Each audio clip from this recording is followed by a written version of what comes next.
Once upon a time in the city of Accra, they say gold shines brightest before it fades. In the heart of modern Accra, where glass towers kiss the sun, there lived a young woman who thought the world itself was hers to own. Her name was Adwoa Mensah, the only daughter of Chief Kwaku Mensah, a billionaire whose empire stretched from Ghana to Dubai. To many, she was beauty itself.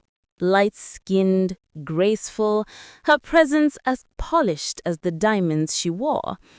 But beneath her charm lay something darker, the hunger for more. The grand hall shimmered with golden lights.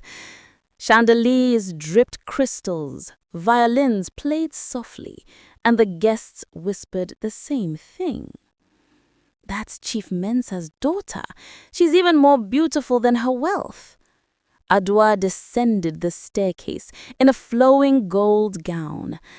Every step was deliberate, every glance calculated. Photographers clicked, socialites gasped. Adwoa, smiling to her reflection, perfection deserves attention. Her father, Chief Mensah, watched her quietly from the corner.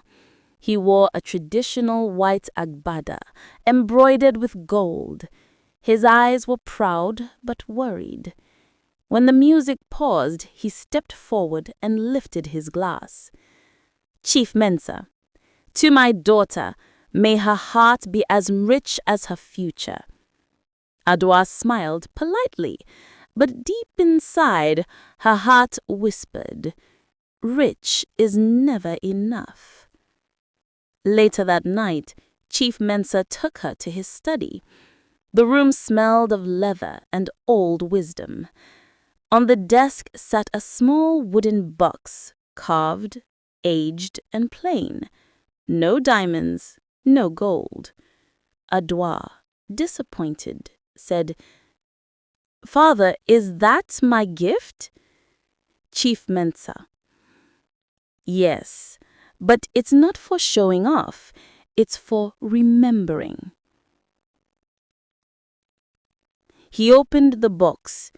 Inside lay a simple golden coin engraved with Adinkra symbols. Chief Mensah, this coin belonged to my mother. She said, this coin will bless only a humble heart.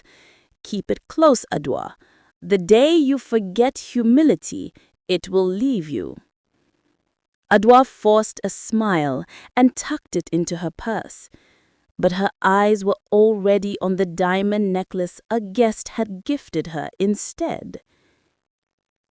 Weeks later, Adwoa attended a charity gala, where wealth and gossip floated like perfume. That's where she met Michael Osei, a tall, charming businessman with a smooth voice and dangerous smile. I've heard of the billionaire's daughter, but I didn't know she was also the most beautiful woman in Accra.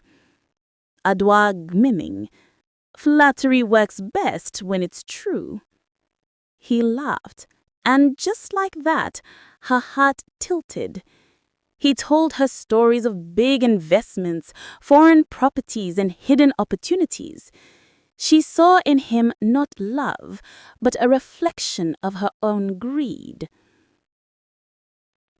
Within weeks, they were inseparable, traveling, dining, posting pictures that screamed luxury. But the old coin? She left forgotten in her drawer. At dinner one evening, Chief Mensah spoke softly. Adwoa, I hear this man is asking you to invest in his company. It's a huge opportunity, Papa. You always taught me to take risks. Yes, but not with blind eyes. He reached for her hand. Remember, wealth without wisdom burns faster than firewood in Hamatan.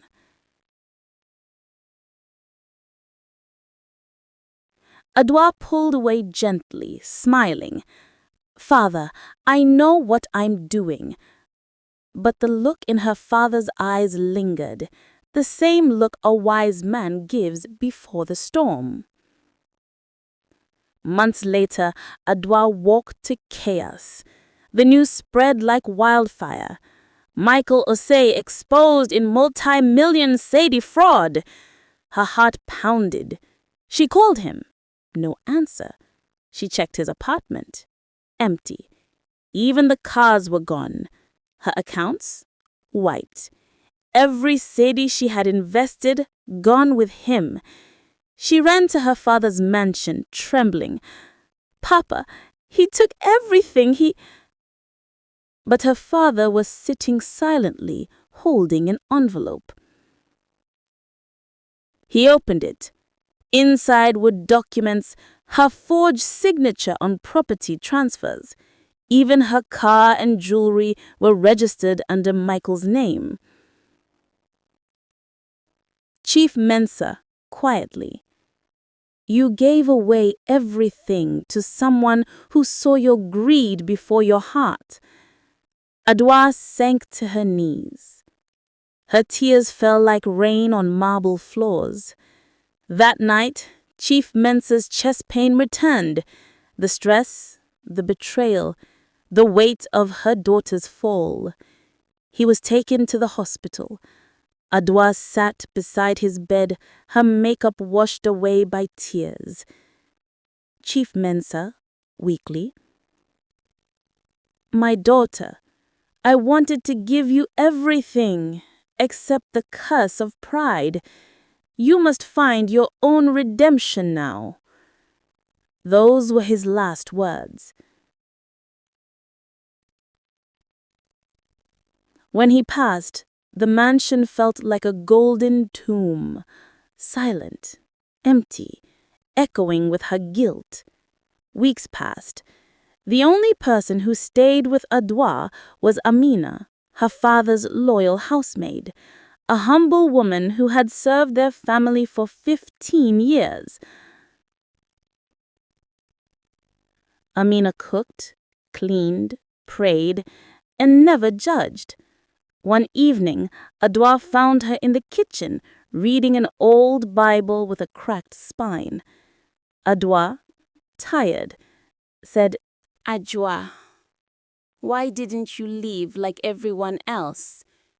"Because loyalty does not end when money ends, madame." Adwoa's eyes filled. She had looked down on this woman her whole life, and yet she was the only one who stayed. That night, Adwoa reached for the wooden box again. The golden coin was gone. Panicked, she searched everywhere. Then she saw something, a faint glow under the door. The coin was lying by the mirror, shining faintly. When she picked it up, the light brightened, and suddenly she saw her reflection change. The woman in the mirror wasn't glamorous. She looked older, wiser, humbler, her face soft with truth. "Mirror," Adwoa whispered, "true wealth is not gold. It's gratitude." Adwoa dropped the coin and cried until dawn. Months later, the newspapers no longer wrote about the fallen billionaire's daughter.